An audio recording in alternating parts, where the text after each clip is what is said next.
The images that are just coming into us here.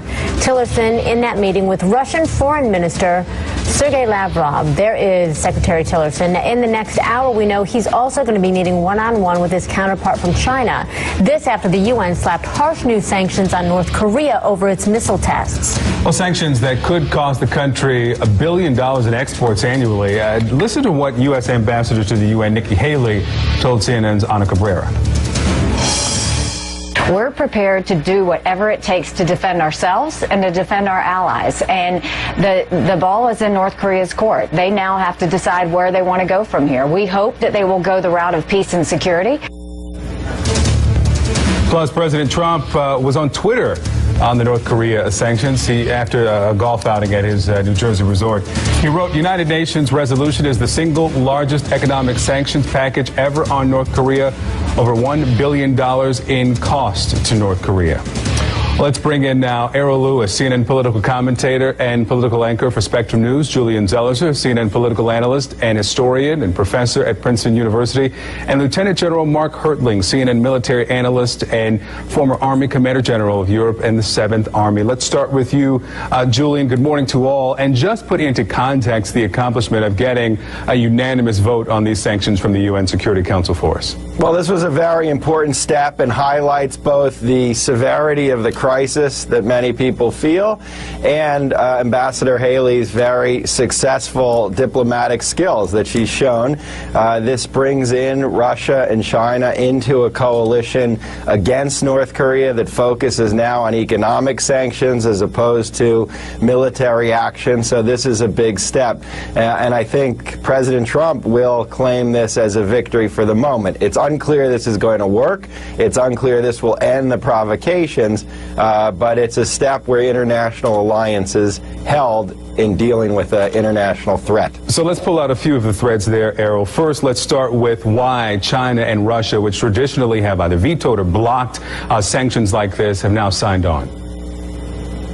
Well, they want to be the only players in the nuclear club, just like any other nuclear power. They don't welcome an unstable, dangerously fragile regime like North Korea suddenly getting nuclear weapons. And if you're China, which is right on the border, you also don't want the collapse of North Korea, which would create a humanitarian crisis. So one way or another, they were bound to get involved. And to put some pressure on it, I want to emphasize what Julian said, though. It's really quite an achievement for this administration to pull together all of the nations and to get a unanimous vote of this kind. Okay, so General, let's go to ASEAN, where the Secretary of State Rex Tillerson is today. He will be in the same room at some point with the North Korean foreign minister. And I want to replay for our viewers what he said this week about the U.S.'s approach to North Korea, this more conciliatory tone that we're hearing from Tillerson. Let's watch. China urged North Korea to treat the new resolutions by the UN Security Council regarding North Korea in a calm manner and not to conduct missile tests. All right, that's clearly not Rex Tillerson, but here, let me read for you what he said. He said, "We do not seek regime change. We do not seek an accelerated reunification of the peninsula. We do not seek an excuse to send our military north of the 38th parallel. We are not your enemy. We are not your threat, but you are presenting an unacceptable threat to us, and we have to respond." Contrast that with the test of the ICBM this week as well, and the drills in South Korea. Is there an inconsistency here, or is this part of a larger strategy? No, it's part of a much larger strategy, Victor. We're talking about something that's really big in terms of this front.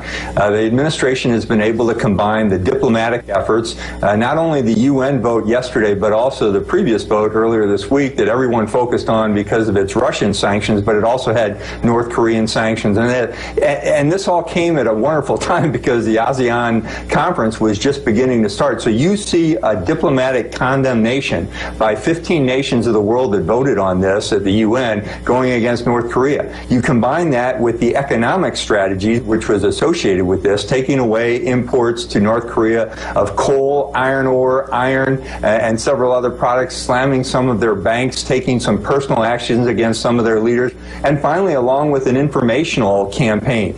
This is now on the world stage with many nations coming together. But when you use all three of those diplomatic, information, and economic tools, you always have to have the military tool on the background. It's not leading the way, but what Mr. Tillerson was saying is it's there if it needs to be, if there are additional launches or tests of nuclear weapons. So this is a very good strategy on the part of the administration, and Ambassador Tillerson and Ambassador to the UN should be commended for very good work this week. So, Julian, back to a point you made, the suggestion or indication that these sanctions above any other sanction will be an effective deterrent to Kim to abandon this effort to get a nuclear weapon. Do we know that it will be? No, I mean, I think most experts agree it probably won't be, and that the provocations will continue. I think as important as the sanctions is simply a show of international unity. That's why the UN can be so important. So this isn't simply about President Trump versus the North Koreans. It becomes about many allies with different interests agreeing that this is the time to take action, whether that's diplomatic or military action. I would add the tweets are a little troublesome in that some of the bluster from the president is not always helpful in these situations. And so I think we need to check some of the enthusiasm with a reminder of the problems not simply with sanctions, but with our own administration and the challenges that we're going to face. Errol, let's look at a couple of the tweets. The president tweeting this about China after the last ICBM test. I am very disappointed in China. Our foolish past leaders have allowed them to make hundreds of billions of dollars a year in trade, yet they do nothing for us with North Korea, just talk.